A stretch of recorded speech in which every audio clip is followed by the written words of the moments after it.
The strange empty hospital. Visit. As a healthcare sales representative, I'm used to traveling from one hospital to another, meeting doctors and nurses, and explaining the products I sell. My job often takes me to both large and small hospitals, but this time I decided to visit one I'd never been to before, located in a town a few hours away from where I live. The hospital looked impressive from a distance. The building was modern, with a sleek exterior that gleamed under the sun. The gardens surrounding it were well kept, with lush green lawns and colorful flowers. The parking lot was nearly full, indicating that the hospital was busy. I was lucky enough to find a parking spot near the entrance. With a box of coffee and a few baked goods in hand, I hoped to make a good impression on the doctors and staff. I thought that if all went well, I might be able to schedule a meeting to discuss our product. However, when I stepped inside the hospital, everything felt strange. At first, I couldn't shake the odd sensation that something was off. The main entrance was locked, and I had to buzz in, which is common since the pandemic started, so I didn't think much of it. When the sliding doors opened, I stepped into the building. The hospital lobby was completely empty, no staff, no patients. Old, dusty wheelchairs were scattered around, some tipped over in strange positions. It looked as though they'd been there for weeks, maybe months. What struck me as unusual was how no one was around. A large hospital like this, yet there wasn't a single person in the waiting area. The atmosphere felt off, and the silence was overwhelming. I expected bustling sounds, the voices of doctors, nurses, or patients, but it was completely silent. The walls were a faded white, the paint chipped, and the carpet was stained. The glass doors leading to other rooms were cloudy and dirty, as though they hadn't been cleaned in years. I walked up to the front desk, but it was completely vacant. The desk was empty, no papers, no computer, not even a coffee cup. There was only an old rotary phone covered in dust, as if it hadn't been touched in ages. A handwritten note taped to the phone read, "Dial 0 for operator." I picked it up and tried calling, but there was no signal. The line was completely dead. A sense of unease began to creep over me. Hospitals are supposed to be busy, but this one felt abandoned. The eerie silence, the vacant waiting chairs, and the old forgotten objects all contributed to the unsettling atmosphere. I began to feel like I was in a different world, a place where time had stopped. Despite my growing discomfort, I tried to stay calm. I left the coffee and pastries on the front desk and decided to go find the right person to talk to about my product. But as I walked down the hallway, I saw no one. The left side of the hall was completely dark, as though the light bulb had burned out. I turned around, still not seeing anyone. The silence seemed to grow louder, the oppressive feeling becoming stronger. I decided to leave, but as I walked out of the building, I felt a strange sense of relief, yet also disappointment that I hadn't been able to meet anyone. I drove around the hospital looking for another entrance. Maybe I had entered through a construction zone or something, but there was nothing different. The only other door was a back entrance that looked cold and uninviting. Frustrated, I called my coworker, someone who used to handle this territory, to ask if they had ever been to this hospital and if they had experienced anything strange. The response shocked me. "I've been there several times, and the waiting room doesn't look anything like what you described." It could have been that I was just overthinking things, but the feeling of strangeness didn't go away. How could a large hospital be so empty, so lifeless, as if it had been abandoned for years? Even though my coworker said they had never encountered anything unusual there, I couldn't stop thinking about the eerie silence and the strange, almost forgotten feeling of the place. Mysterious calls to the night shift security guard. It was another quiet night at the hospital, the kind of night when time seems to slow down and the silence is only broken by the occasional beep of machines or the soft shuffle of the cleaning staff. As a night shift security guard at a large hospital, I had grown accustomed to the stillness. The halls were nearly empty after hours, with only a handful of patients remaining in their rooms and the occasional nurse or doctor passing by. But this night, something felt different. I was sitting at my desk in the security office, flipping through some paperwork and listening to the hum of the fluorescent lights above me. It was around 8:30 p.m. when my phone rang. The caller ID showed a hospital extension, but I didn't recognize the number. Thinking it might be a maintenance issue or a routine call, I picked up without hesitation. To my surprise, a woman's voice came through the line, faint and distant. She sounded anxious, almost frightened. "Hello? Hello, I'm locked in the waiting room. I can't get out. Please, someone help me." I froze for a moment, trying to process what was happening. "Who is this?" I asked, scanning the hospital's security monitors to check the waiting areas. "I'm stuck in the waiting room by the parking lot. I can't get out. Please, let me out," she pleaded. I quickly grabbed my keys and rushed to the area she mentioned, wondering if the cleaning crew had accidentally locked someone in. But when I arrived, the room was completely empty. There was no one in sight. I checked every corner, even behind the curtains, but the room was silent and still. Confused, I returned to my desk, thinking maybe it was just a prank call. But then, just as I was about to sit down, the phone rang again. The same voice, the same pleading words. "Please, I'm still locked in the waiting room. I'm trying to get out, but the door won't open. Please help me." I was growing more uneasy now. How could she still be locked in there? I had just checked. Something wasn't right. I grabbed my keys again, this time more urgently, and rushed back to the waiting room. This time I checked every inch of the space. Still, no one was there. I returned to my desk once more, feeling more unsettled with each passing minute.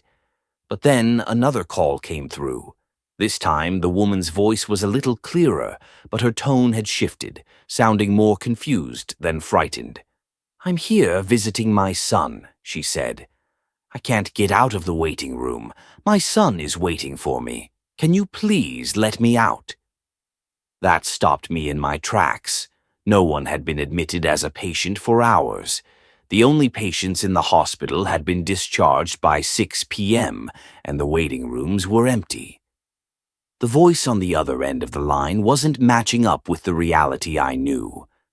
I began to feel the hairs on the back of my neck stand up. How could she be visiting her son when there were no patients left? How could she still be locked in the waiting room when I had checked it twice already? The questions kept swirling in my mind. Just as I was about to call the front desk and report the strange calls, something happened that made my blood run cold. The woman, her voice now faint and distorted by static, let out a small giggle. It wasn't a laugh of relief or comfort. It was a soft, eerie giggle. A giggle that didn't belong in the situation. I could feel the air in the room change as I listened, the walls around me feeling suddenly much colder. My stomach tightened as I heard the faint sound of a child's laughter, mixed with static, before the call abruptly cut off. I stared at the phone for a long moment, unable to comprehend what had just happened. My mind raced, trying to find a logical explanation, but the cold dread that settled in my chest told me this wasn't something easily explained away.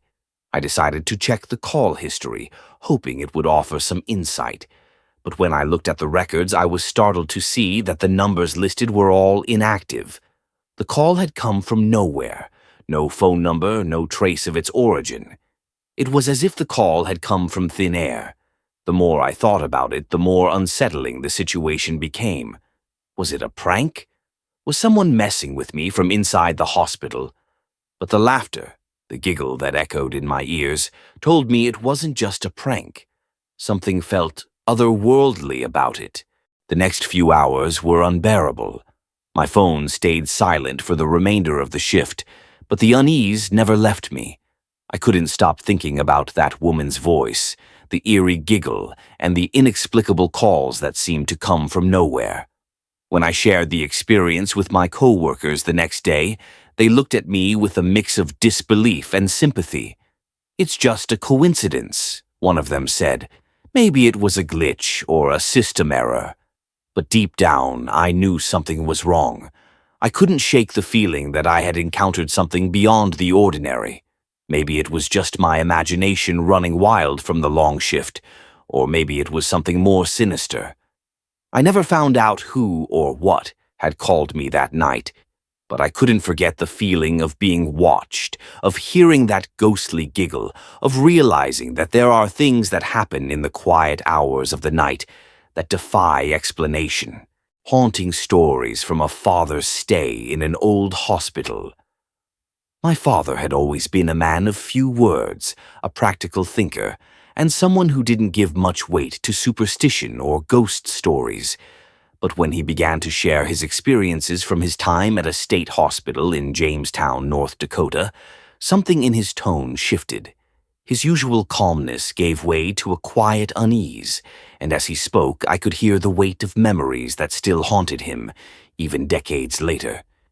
It wasn't the kind of place anyone would voluntarily visit, much less stay in. The facility, built in 1885, had once been a beacon of care for those suffering from mental illness and those caught in the cruel web of criminal justice. But over time, the hospital's reputation had become something far darker. The hospital's history was as disturbing as its current state. In its early years, the facility had been a place of overcrowding, neglect, and poor treatment.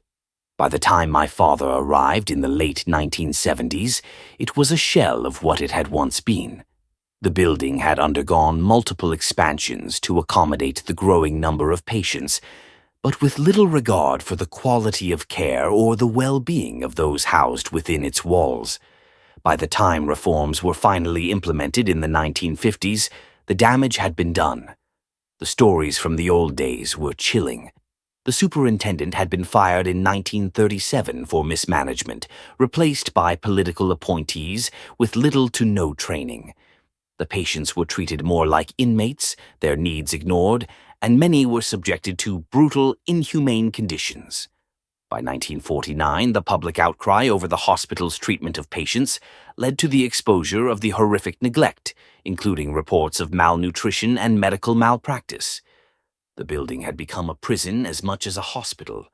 But as my father would tell me, it wasn't just the history of neglect that made the place unsettling. It was the spirits that seemed to linger, as if the building itself had absorbed the pain and suffering of those it had failed. It was Charlie, the ghost, who seemed to be the most famous of the hospital's apparitions. According to my father and his co-workers, Charlie haunted the area of the hospital known as the prison wing. This part of the facility had been used to house the most difficult and violent patients, but by the time my father worked there, it was abandoned, used only for storage. Despite the emptiness, things never felt quite right in that wing. One day, my father was helping a nurse with some laundry in the prison wing. The area was locked off, as the building's interior had long been neglected. They had folded several sheets and towels and placed them neatly on a counter. But when they returned from a quick break, the sheets had been thrown on the floor, as if someone had been in the room, someone who had a violent disregard for order. "Charlie did it again," the nurse said, almost matter-of-factly, as though this were a regular occurrence. My father didn't laugh. He could feel the hairs on the back of his neck stand up, as the heavy silence of the abandoned building seemed to press in on them. Everyone working there knew the name Charlie. Some said he had been a patient in the hospital in the 1930s, who had died under mysterious circumstances. Others claimed he had been a violent criminal who had spent years in the prison wing before his untimely death. Whatever the truth, Charlie had earned a reputation as the ghost who liked to cause mischief. But Charlie wasn't the only spirit who haunted the hospital. My father learned that there were several rooms that had been sealed off for years because patients, whether criminal or mentally ill, refused to stay in them. They would report hearing strange noises, whispers, or feeling cold spots that made them unable to sleep. One former nurse even told my father that she had seen the figure of a man standing in one of the rooms, only for him to vanish the moment she turned to leave. The most chilling account, however, came from the old warden's office. According to my father, the office had become so haunted that the warden had threatened to quit his job unless the hospital found him a new space for his things. Objects would move on their own. Papers would be thrown across the room as though an unseen force was angry. The warden's belongings were left untouched in his office, but he could no longer bear to stay in the room. My father, being a practical man, scoffed at these stories. But one day, while working near the warden's office, he couldn't help but notice that the door to the office was slightly ajar. He entered, half expecting to find something amiss, but when he stepped inside, he was struck by the stillness. The room was suffocatingly quiet, save for the distant sound of footsteps echoing through the hall. But when he turned to look, the footsteps stopped. He quickly left the room, dismissing it as his imagination. But in the back of his mind, he couldn't shake the feeling that he wasn't alone. One day, while my father and a few co-workers were working near an old, unused building on the hospital grounds, they witnessed something that no one could explain. They were tending to the overgrown lawn when they saw a man walking through the window of the long-abandoned building. At first, they thought it was another worker, but as they watched, they realized that the building had been empty for years. "Did you see that?" my father asked, his voice low. "Yeah," one of his co-workers replied, his face pale. "Someone's inside." They rushed to the building and checked every entrance. When they finally got inside, the place was completely deserted. No one was there. But what struck them most was that the figure they had seen moving in the window was dressed in an old-fashioned suit, the kind worn in the early 1900s. The man was wearing a black and white striped suit with a bowler hat, and he walked with a slight stoop, as though trying to hide his face from view. "I don't know what's going on, but I'm done here," one of my father's co-workers said, visibly shaken. My father, ever the skeptic, tried to rationalize the situation. But the more they searched the building, the more they realized they had seen something they couldn't explain. They checked the windows and doors again. Everything was locked. No one could have entered without leaving a trace. The figure had vanished, and the building remained as empty as it had been for years. My father's time at the hospital in Jamestown may have been years ago, but the memories of the strange occurrences, the ghostly figures, and the inexplicable events remain vivid in his mind. Even now, when we visit the area, he sometimes gets a faraway look in his eyes, as if remembering the haunted corridors and the unsettling presence that seemed to linger in the hospital long after its doors had closed to patients. Despite his reluctance to admit it, I know those experiences left a mark on him. It was a mark of fear, of an unsettling sense that some things can't be explained, and perhaps some things shouldn't be explained at all. The hospital in Jamestown is no longer a place for the mentally ill or the criminally insane, but it remains a place steeped in history that for my father will always be shadowed by the ghosts of the past. As I listen to his stories, I can't help but wonder, if those walls could talk, what other secrets would they reveal?